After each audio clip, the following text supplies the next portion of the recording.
Hello, YouTube and BitChute friends. I haven't posted on BitChute, but I might still at some point. I don't know why I get my knickers in a knot the way I do on well-meaning people talking about shit all the time. Like, I was listening to this Neil Oliver. Great message. You know, the guy is just like repeating over and over really good messages. And I get this sort of, what a wonderful person, but so what? I don't know why. What a wonderful person, but so what? I mean, he's probably a really great guy, but the after a while it turns into sort of a pedantic exercise to say the same thing over and over again. Now, I say the same thing over and over again a lot too. But what I hope to be doing differently is not externalizing the message. Or let me put it this way, that it's an introspection rather than a vision of what's going on out there. It's more of a vision of what's going on inside me, if you know what I mean. I think people that have been listening to me follow what I'm trying to say.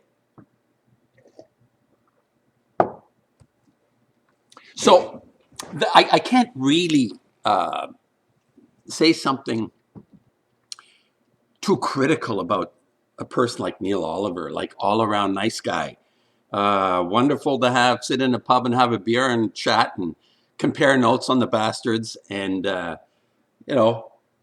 leave with a sense of optimism about the world out there, but never really touching on what really matters, which is, I think, having a level of insight about oneself and what is truly going on within each of us at any given time. And we are complex beings on so many different levels, even in terms of just a physical functioning. When you think in terms of what I'll give me as an example, going through a health crisis and understanding the complexity of what is required, and really only in a sense, only able to do a minimal amount, like a very, very small amount, considering the number of metabolic activities that go on in cells, like the billions and billions and billions and trillions of cells and momentary split second, like a billion things going on inside our bodies. So, oh yeah, I'm going to take supplements and I'm going to do this and I'm going to do that. And yeah, good. But when you put this into context about the complexity of what's really going on, it's like a pittance. But incredible results, or even I'll say transformations, will happen on even an effort, a small, apparently small effort of introspection. And a health crisis can really bring this on. I think that introspection, quite often, to people that are, clicking on all cylinders, they want to be part of this existence in a meaningful way. They don't want to squander and waste the time while they're alive to just look at everything out there and forget everything in there. And there's a big business on what's in there. It's called therapy, psychiatry, supposedly. But the the problem with therapy and psychiatry is always somebody sitting there looking at you. And then you say, okay, they're looking at me and identifying certain things that I need to look at. Okay, interesting. But the issue I've understood about therapy and like psychiatry, I'm not so sure. It's like a version. Therapy is a version of psychiatry. The psychiatry is a psychotic. Psychiatry is basically a psychotic invention based on Freud and all those fuckers. But the transformation happens mutually. I think there is a development in our nature that relies on another person, in a sense, being an example to us. And like us being an example to them. Like I had made some notes about, what I wanted to call this video. And I had like the pedantic resourcefulness is like, I'm not picking on Neil Oliver. It's just because the guy I listen to next. I don't listen to many more, uh, too many people anymore. Another one is Cliff High, who's brilliant in many ways, but it's all out there, right? It's like an externalization. I'll get to it. Why I don't think it really works. It can work for individuals that are have a level of commitment to their own change. That yes, it can work to be focused on the world out there in order to change the world within. So, like this pedantic resourcefulness, like Neil Oliver, person I've talked about quite frequently, who's helped me in many ways, actually, is Cliff High. And I'm saying that like the pedantic idea is really that sort of rule oriented, stodgy, dogmatic nature of understanding. Whether it's enlightened, quite often, it feels very enlightened. Neil Oliver, enlightened, says great things, and I oppose this. I'll say another title I said is like wisdom, understanding, or truth versus a caring consciousness, or even better, a transformative consciousness. This is sort of like so I listen to this guy and he talks about and the epic event. Oh, people, the epic event was the election uh, of the Trump man. I I told my friends and got a lot of angry response because there is still this sort of, and some of my friends, there is this feeling of being attached to some notion of we're in a democracy. So they kind of bought into the narrative about Trump, fascist, and all this kind of stuff. And I said 3, 4 days before, I said a huge landslide for Trump because the consciousness that is this place down there, whatever value there might have been in elections. I don't know how true those elections were. I think he was selected again. They allowed him to be in a landslide, but they deceived everyone to think it was really close all the time, right? So Neil Oliver was talking about this epic event. People, it's not an epic event.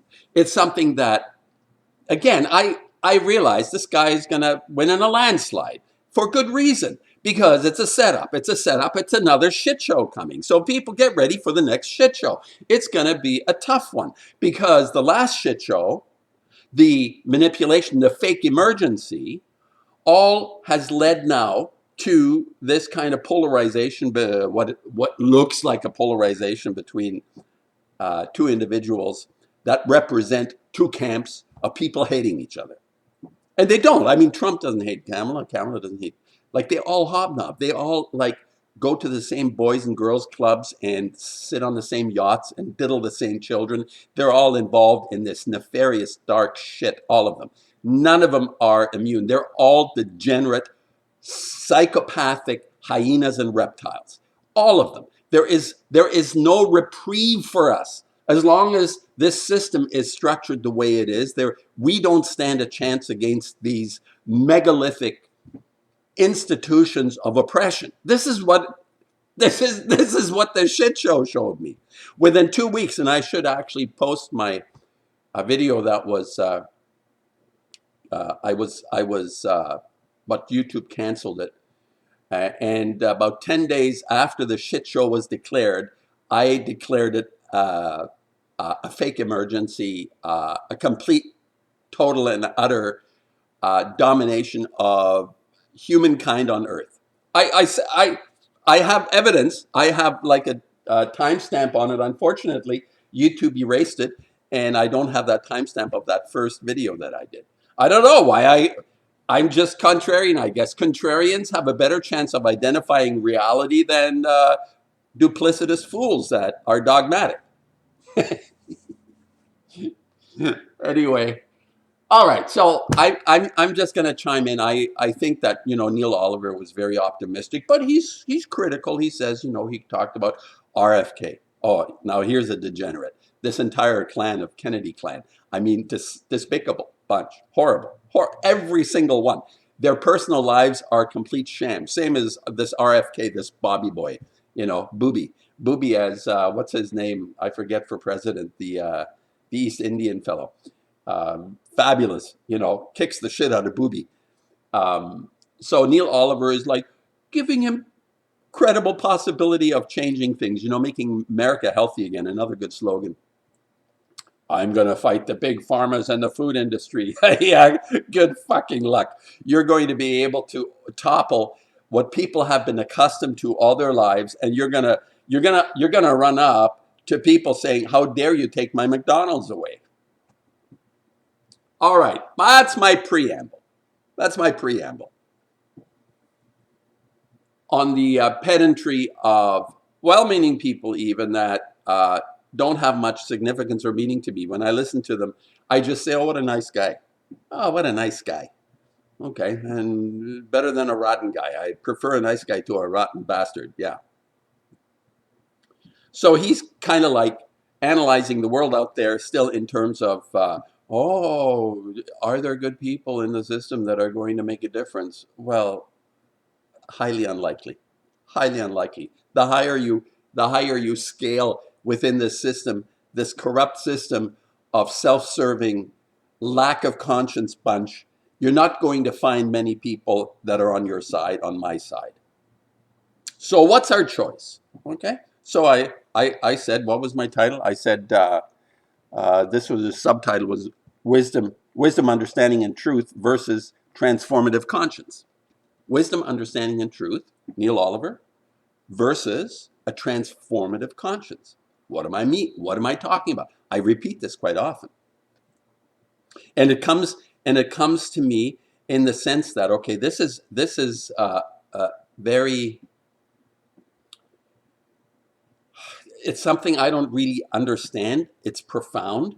How, for example, if you are going through a health crisis, what is it that will allow you to heal? And uh, doctors like white coats, these morons, these retards who have complied with everything the system tells them to do. You're not in the system anymore unless you comply. They throw them out, they kill them, they do whatever they do. The shit show was a good example of how the doctors that resisted were eliminated from our, the only good people that were there to help us got purged, basically, in the shit show very early on. So, okay, my thoughts on this topic of, I think, transformation. I think that a health crisis is a transformative. It's a possibility of allowing us to be transformed in some way. So, going from a condition, let me refer to all illness as basically metabolic condition. There may be some instances where, um, if you're looking if you're looking at some sort of an intense poison, like I'm not that familiar, something like Lyme disease, and uh, but even then, you see, I'm not that well informed on the chemistry of everything. But my inner nature says that all conditions, in terms of our body, in terms of health, are metabolic conditions that need to be handled from a point of view that the entire mechanism, if you want to look at it that way, it's not a mechanism, but the entire function, the complexity of billions and trillions of computations and activities within us, is a metabolic circumstance, not what is understood to be an illness. And like in my early introduction part of it, I said that the little things that we can actually do will make a difference, but they make a difference not just physically, metabolically, but because our psyche has become transformative in some way. How do we facilitate this transformation? I always come back to doing the right thing. We have been given a conscience. So this element within us is a default mechanism for our personal transformations. This is how I see it.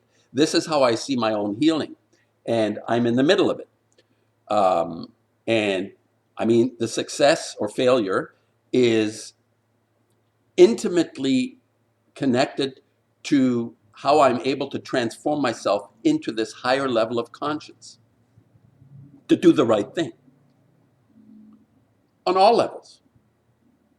And One of the great facilitators, what I have concluded that has helped me personally on a level where I went from deep depression, anxiety, fear to a level of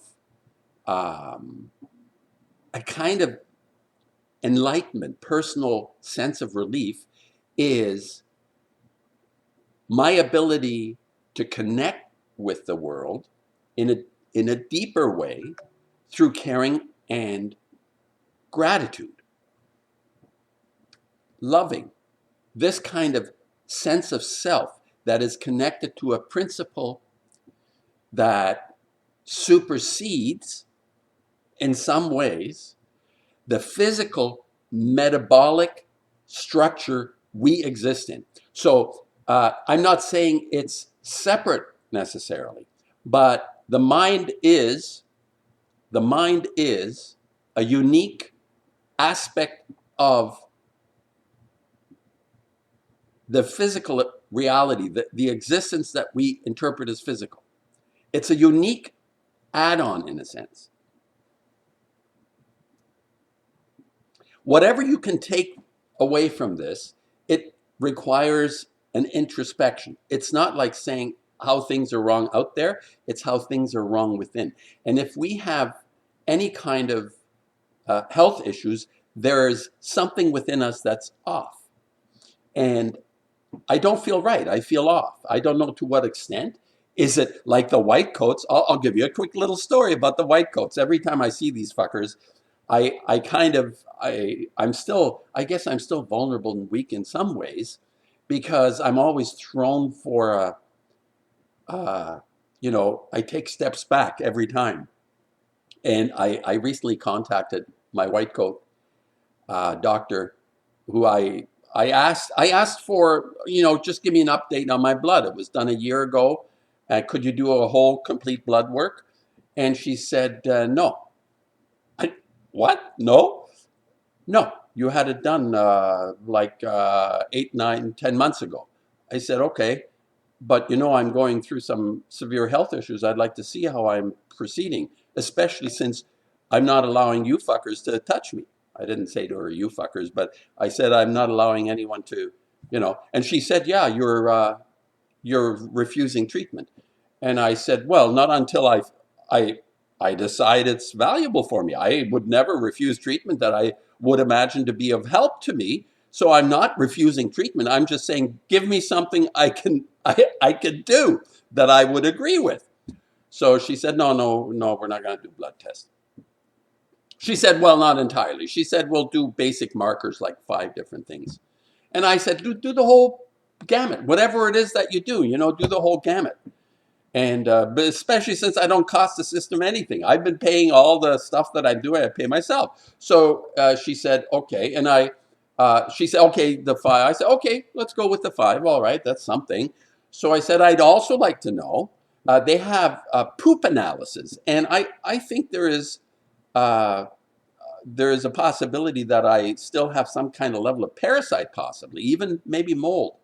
I've been researching the mycotoxins, which is a fungal toxin. I don't think it's an issue really, but possibly parasites. So I said to her, "Could you do a poop thing?" And she said, "Why?" Well, because I'm fatigued and I might have parasites. She said, "No, you know why you're fatigued." And I said, "No, I don't know why." And she said, "Well, you have cancer." Uh-oh. Here we go again. Oh, you got cancer. Okay. So tell me something, that is a surprise. Oh, cancer. Okay, now comes the kicker. I said, well, I had a live blood test done where, a person of expertise looks at under a microscope, a blood drop, and identified certain issues in me that would warrant possibly a poop test, like on parasites, because there's a bit of a candida thing going on. Could also be contributing to the weakness. I know what's my weakness. It's called ciproneuropathy. When I was given massive doses of antibiotics, 4 years ago or so, and I ended up with nerve cell damage. So that's basically my weakness. But anyway, her attitude from, I've only known her on 2 visits, that's all. And she looks at my file, probably says problem customer. They call us customers or clients now. So a problem client doesn't want to do any of the things we suggest. So she's already predisposed towards me. Yeah, well, fuck you, it's like die, live, I don't give a shit. That's kind of thing, right? But spiteful still, I don't cost them anything. They don't, if I have a request, say, could you help me with identifying, blood work, all that kind of stuff. Now the poop thing. No, we don't want to do the poop thing. I said, I think, and I was diplomatic. I said, well, it's important. I think it's important. Don't you, aren't you curious? Well, yeah, but if you're going to do the poop thing, I want to do a, ready? Colorectal exam for cancer of the colon. What? Okay. All right. I said, yeah, bring it on. Fine. No problem. Let's do it. You're not going to touch me. You're not going to touch me. Is there a test that you can do? Well, we can do it through the poop as well. So she said, okay, I'll do the poop thing, the one for the parasite and one for the thing. I said, fine, okay, I'll give you samples. I'll give you as many samples as you want. Now, in my mind, it wasn't enough for her that in her file it says I have prostate cancer.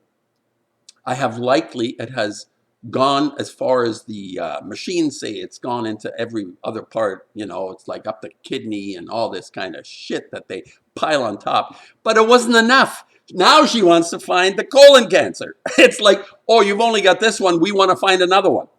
I said, okay, go ahead. Anyway, do you see how the system actually directs itself toward creating the anomalies in your brain?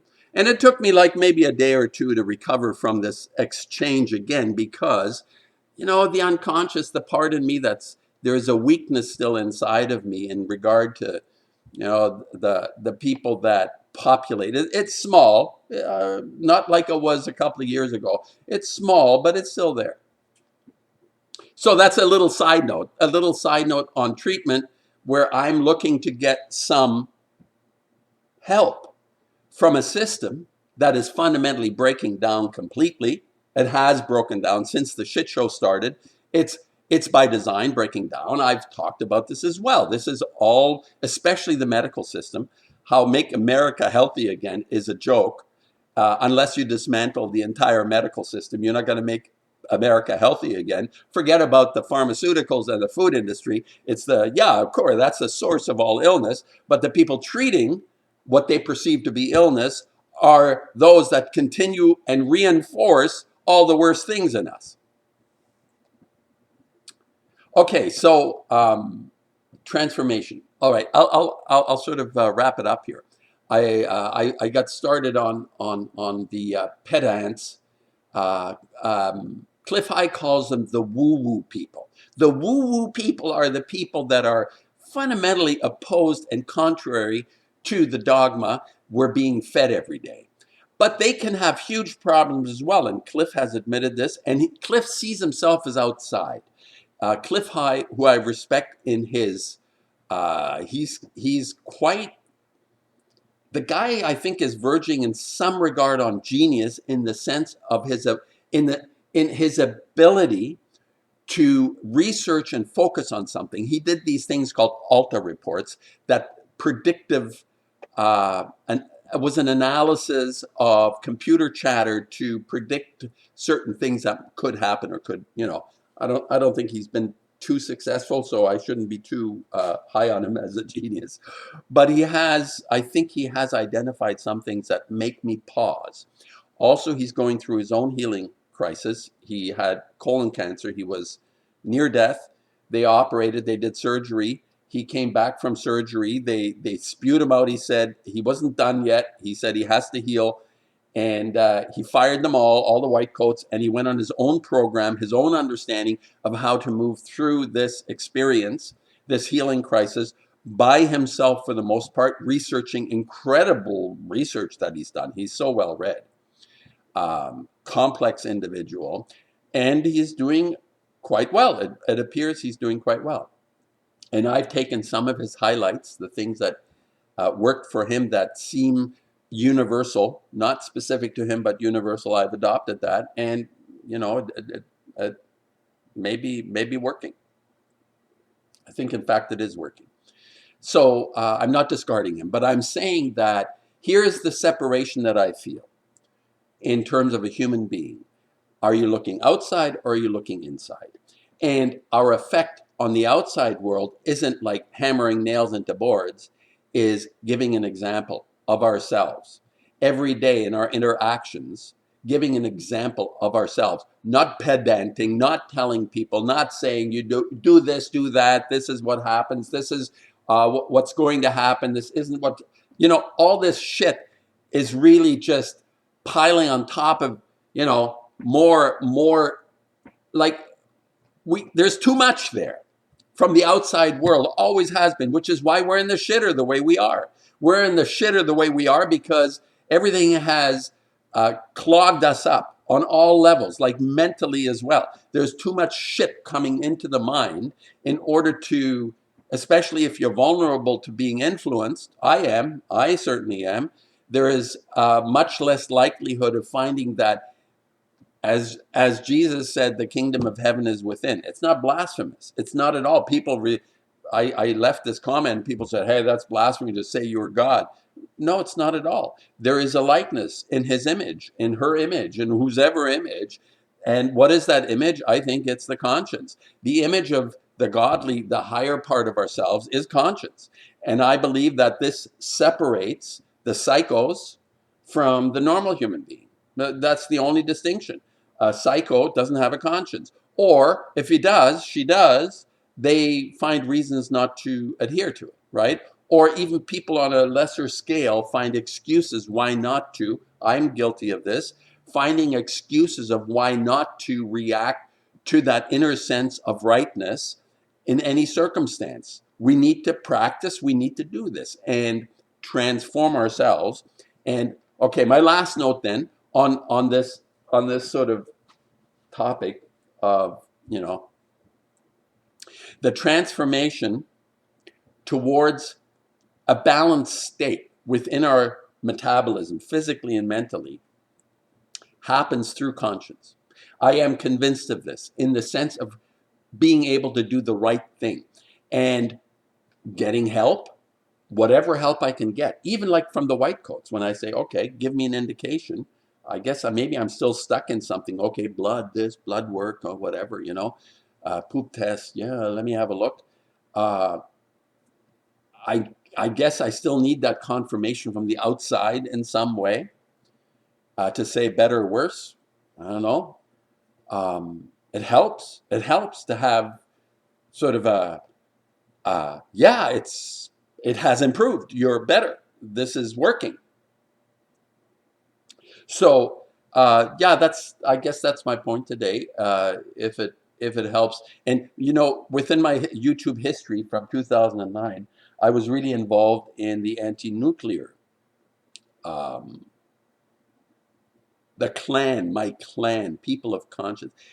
They different people had their own approach to it, and a lot of okay, what is I haven't checked out Dana Durnford recently. He was like he was a dog with a bone in his jaw. He would not let go. I have to check out, is he still around? People leave me a comment. Is Dana around? I'm going to check after I do this video.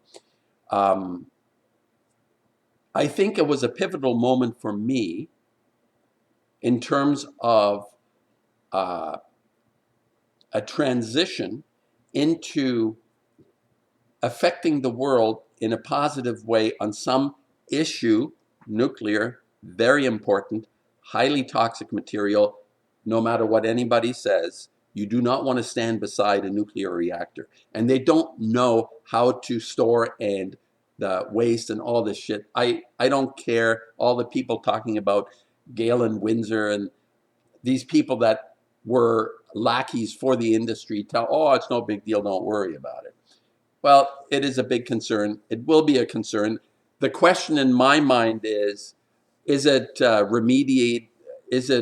Can we remediate? Can it be, uh, can it be fixed? or the extent to which, how much of it can be fixed. Because there's so many elements in our environment now, the pollutants, the toxins, that at a certain point they may just escalate to a level of unfixability. I don't know. And nuclear is definitely part of that, like microplastics and the toxic elements, the metals, what the bastards are doing with spraying, the aluminum, all those things are huge elements in our decline, metabolic decline, not illness, metabolic decline. That's how I look at it now. And obviously, to be aware of those things is crucial for our own diet, for our own well-being in terms of how we exist, how we live, and eat the cleanest way you can. Organic, obviously, I try to get half my diet or more now is organic. So I'm making an effort towards eliminating all those things. But my introduction to the kingdom of heaven is within in a certain way, and it totally disturbed me and actually created this dysfunction or imbalance in me, was my activism around the nuclear cause after Fukushima blew up. A dreadful, dreadful event. It'll be noted in generations to come. So right, wisdom, understanding truth, not that important to me. Well, let's put it this way. It's a beautiful adjunct to a life of conscience. Wisdom and truth is a beautiful adjunct, but it's not the principle. It's not, and I would even say that it is a consequence. Wisdom and truth becomes a consequence of conscience. It's not the other way around. So if people are continuously looking, the facts that establish the truth, truth is a moving target. I've always said this. And the wisdom that we have comes out of a deep introspection. It's being able to synthesize all the things that have true meaning in our life and incorporate them. And that creates a wisdom. People can add to that. People can tell me shit or not shit, whatever they tell me that makes sense to me. I'll incorporate it and I'll develop a state of wisdom. So anyway, I hope that helps. And healing is intimately tied to this transformative aspect within us. It's not like a pill that you take or the supplements or whatever treatments. It's literally connected to this personal transformation and the opening up of our hearts and our souls to this magnificent, magnificent mystery we are all a part of. Everybody, every creature, everything that exists is part of this mystery. And it's a question of our commitment to accepting this on a profoundly deep level, not externalizing, internalizing.